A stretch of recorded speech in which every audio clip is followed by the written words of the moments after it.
It's always a little dangerous when you put people from very different worldviews together.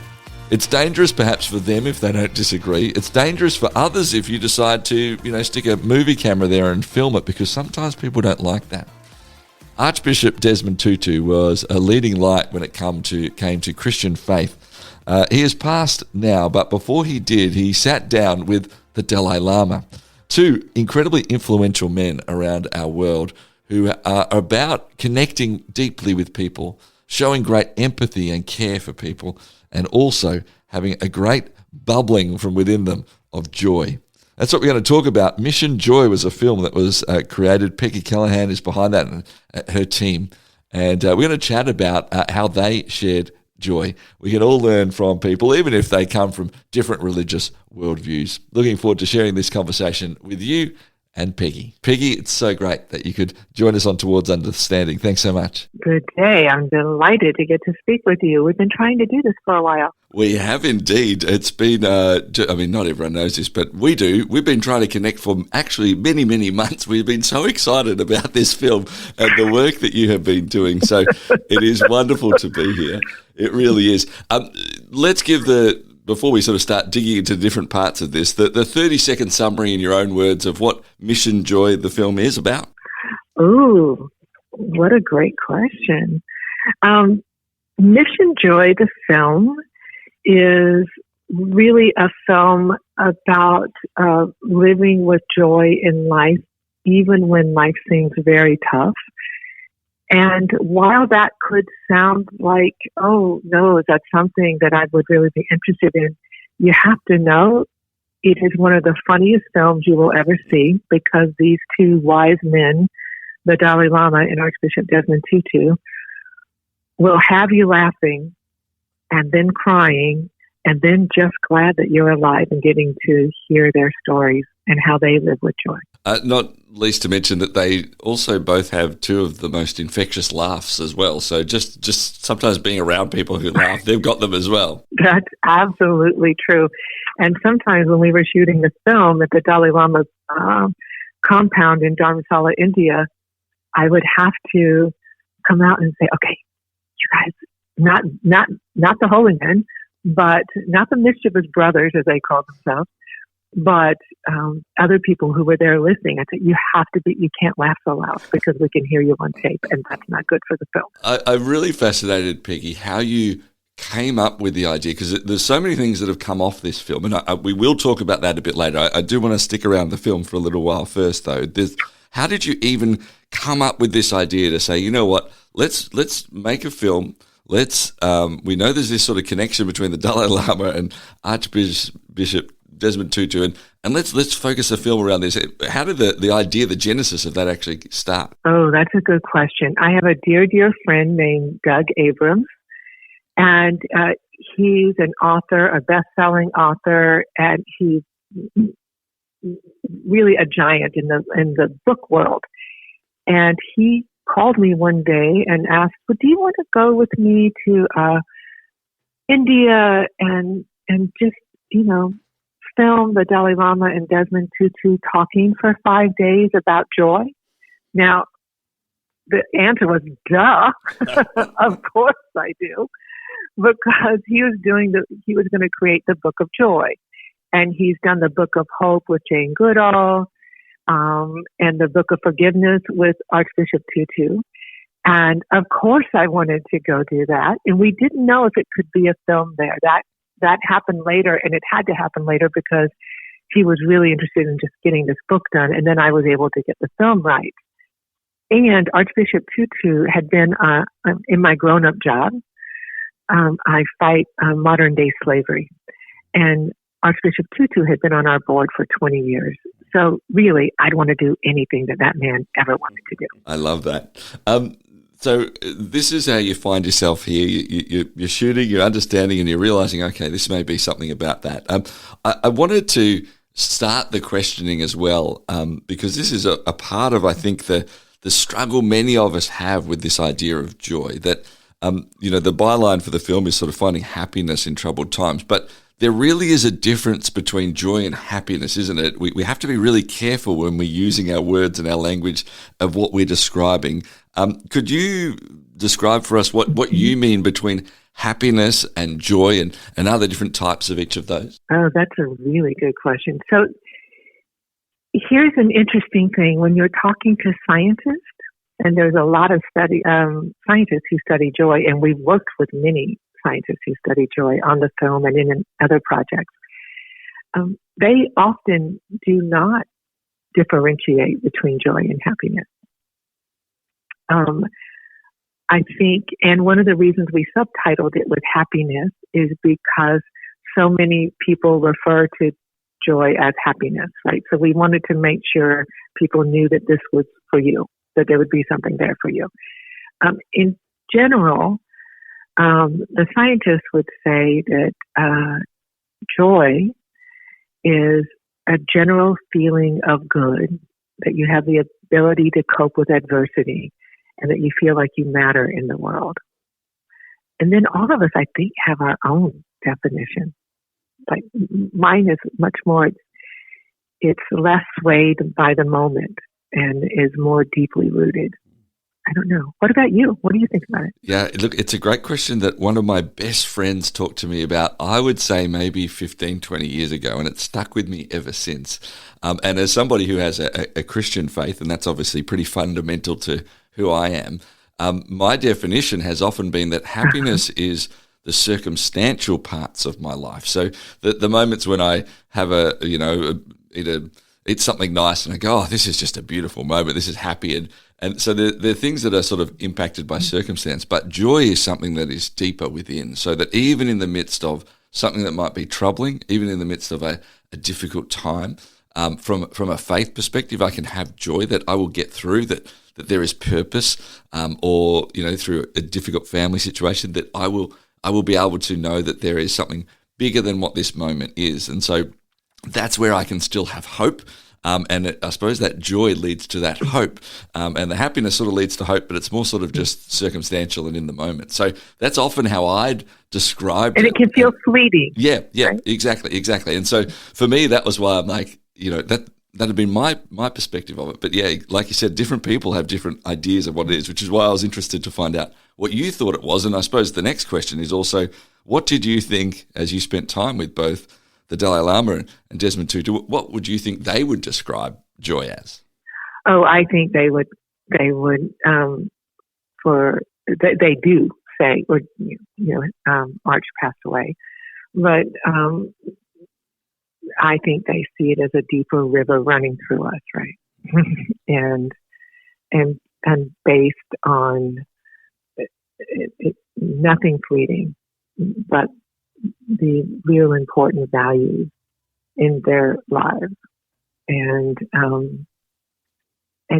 Arch's was more obviously based on Christianity and his deep belief in kindness and generosity. And I think His Holiness would talk about the power of meditation and his also deep feeling of connection and having purpose. But part of what the film highlights as well is the disturbing trouble, I suppose, that both men have gone through in their life, the very deep hardship that they have experienced, both in their homelands, personal attacks, and having to care, I suppose, for a group of people, and the hardship that goes with feeling the responsibility of that as well. As you've spent that time and you've heard those stories, do you think that going through hardship, and obviously for these two gentlemen, but also for all of us perhaps, but if we can get through hardship, that we somehow have more joy? Is there a correlation between hardship and then experiencing and understanding joy as we get through it? I think that most anyone who's been through deep hardship would say that that you don't get through life without pain. You don't. It's what you're doing about that pain. And when you work through it and come out the other side, and you know that you can do this. That can't be taken away from you, right? You now know. And as I say about His Holiness and Arch, you know, they've both been to hell and back. I don't know how many times now. His Holiness, you know, might call it something beside hell. But they came back, and they, you know, they may have even had like condos there for a while. They went through really bad times, as you've alluded to. Can you imagine being Arch and growing up in apartheid? I mean, it was just devastating.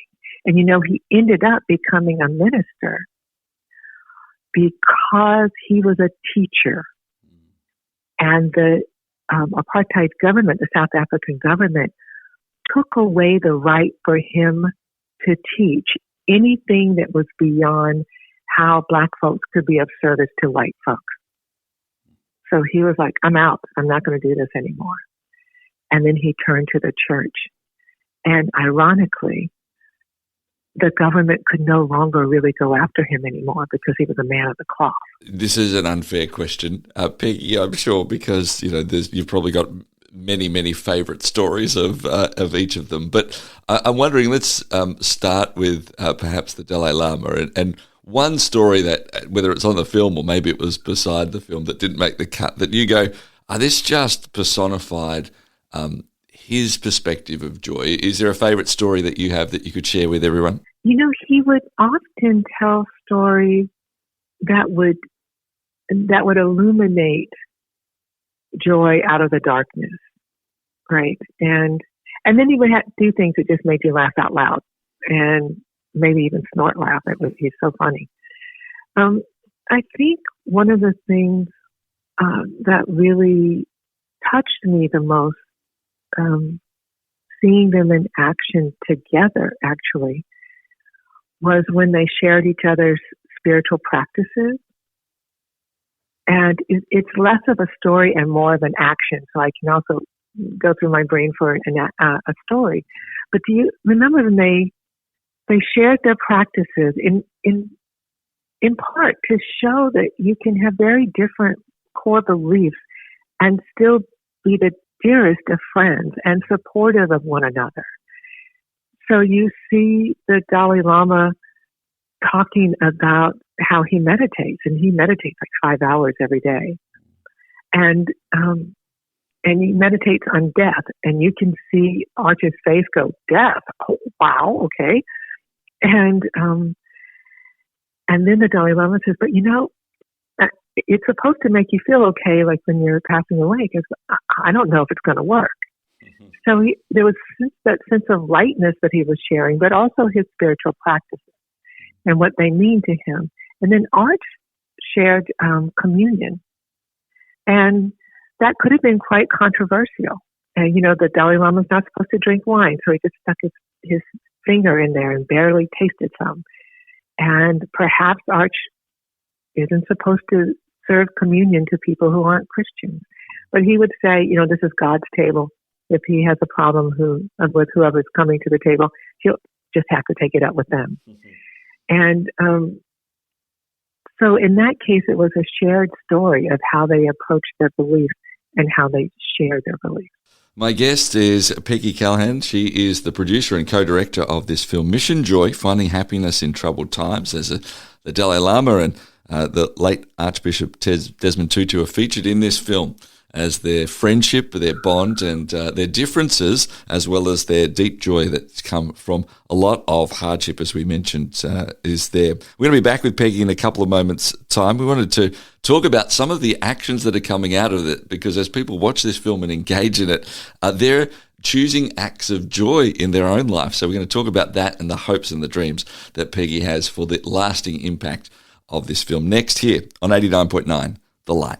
Share your brand, your event, your message across 90 Christian radio stations and major cities in Australia and New Zealand by sponsoring Towards Understanding, hosted by Clayton Bielan. More than 210,000 people tune into Towards Understanding each week, and with just one sponsorship, you'll reach this immense engaged audience.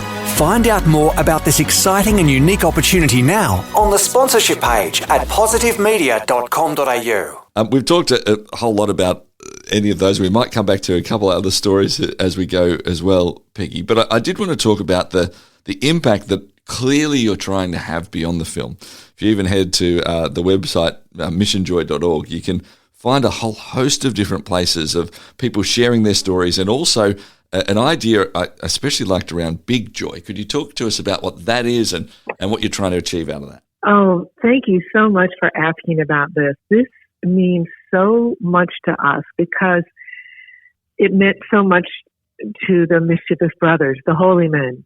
They wanted to get the word out that joy really is the clean fuel, that clean energy that fuels everything else we do in our lives. And they didn't say, you can only do it through this film. They just said, let's get the word out, that you have agency over joy, that our humanity is greater than our differences, that joy is an inside job, joy and pain are inseparable. Our connection is really the holy grail of joy. So we listened and we studied it hard, and we talked to some friends in London, and I was telling them what kind of outreach we were going to do. And when I mentioned it, he said, well, why don't you do a citizen science project? And I'm like, you mean when English people count birds and butterflies in the spring? He's like, well, the Human Genome Project too, Peggy. And so I wrote to friends at universities here at UCSF and Berkeley and Harvard and asked, could we do something online where people could try out these acts of joy that we know already from science brings them joy, but really get them to practice it and test how much it makes them feel better. So they came back the next day and they said, yes, we're all in. And so we created the Big Joy Project with them, and it's all free. It takes 7 minutes a day for 7 days online. And it's very simple. You practice some of these acts of joy, like an act of kindness. Really simple things to do. And so far, we've had more than 65,000 people from 204 countries do these acts of kindness and acts of joy. And they've done 260,000 of them. And we have found out that just 7 minutes a day for 1 week, for 7 days, the average person is 25% happier. And that's just where we are in the study right now. We also found out that it helps people sleep better.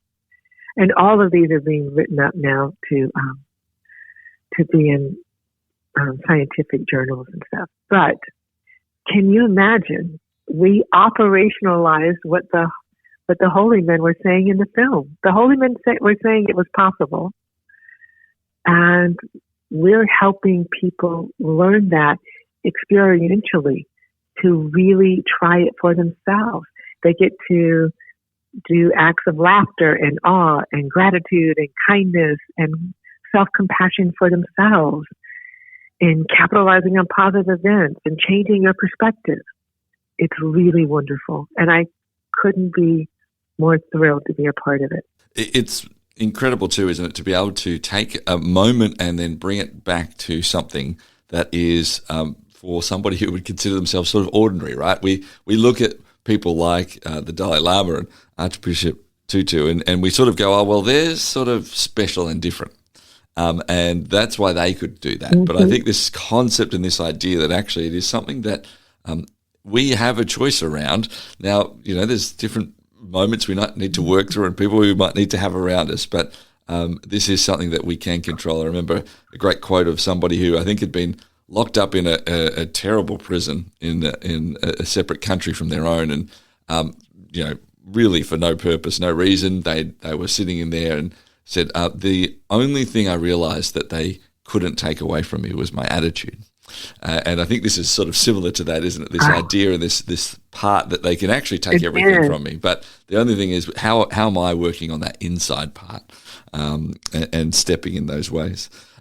Do you have some favorite stories of people who have actually been, because I mean, there's a whole lot of stories shared of, hey, I've sort of been inspired to share joy in different ways of from the film or from the work that's happened that you go, oh, how cool is that's happening in this part of the world? Oh, my goodness. Yes.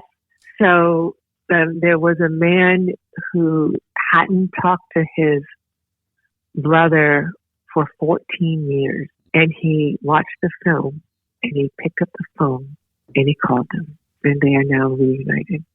Isn't that lovely? Yeah. There have been people who've seen the film and gone out and just started taking actions inspired by the film. They've either done things like called and said, can we show it in this prison? Can we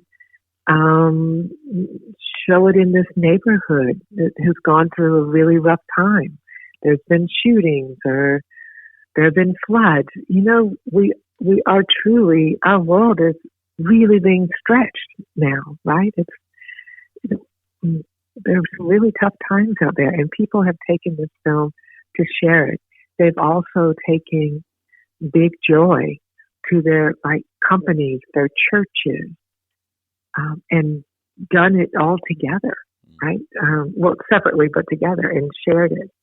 And with big joy, you can also do it as a team. We can make a page that's just for your church, that is, and you put your message on it, etc.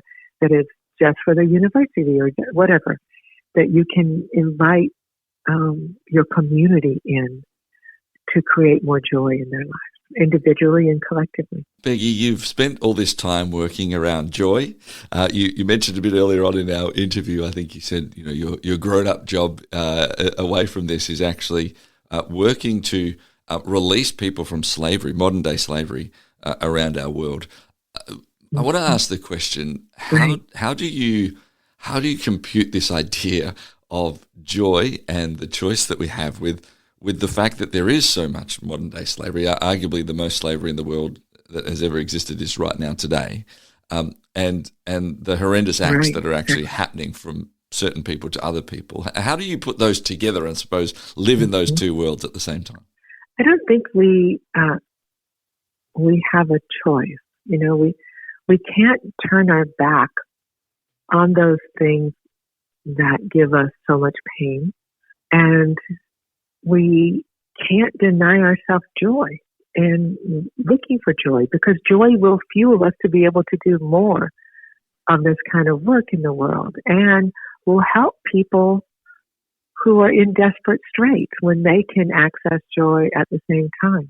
And Archbishop Tutu used to always say, when you're out in the world, really looking at difficult subjects and really having a hard time, that you can't be all dour about it. You still have to act with joy, because you need a lot of people to help you. And ain't nobody going to help you if it doesn't ever look like it's a good thing and a fun thing to do. I mean, that was from him. And so I keep that in mind, that it seems like opposite threads in life, but really they dance together. And the people I have seen, the only people I've seen who are quite as joyful as Dalai Lama and Archbishop Tutu, I mean, when it's just joy inside out, it is there, are actually people coming to freedom. When that light shows up in their eyes, that they have finally figured out that tomorrow is going to be better than their yesterday, that their children will grow up in freedom, a true, deep, and profound joy takes over. And it's as beautiful to see in them as it is to see in these other people that we all know as Archbishop Tutu and His Holiness the Dalai Lama. Peggy, we just want to say thank you so much for embarking on this journey, on this film, on what it is, and looking at these things, and indeed all of what you are doing with the work with helping people come from and out of slavery. What a phenomenal work you are doing into this world to make it better. And so thank you for that, first of all, and thank you also for spending some time with us today as we talk about this film, Mission Joy. Thanks again. Thank you. My guest on Towards Understanding, Peggy Callahan, the lady behind this film, Mission Joy, a conversation between Archbishop Desmond Tutu and the Dalai Lama.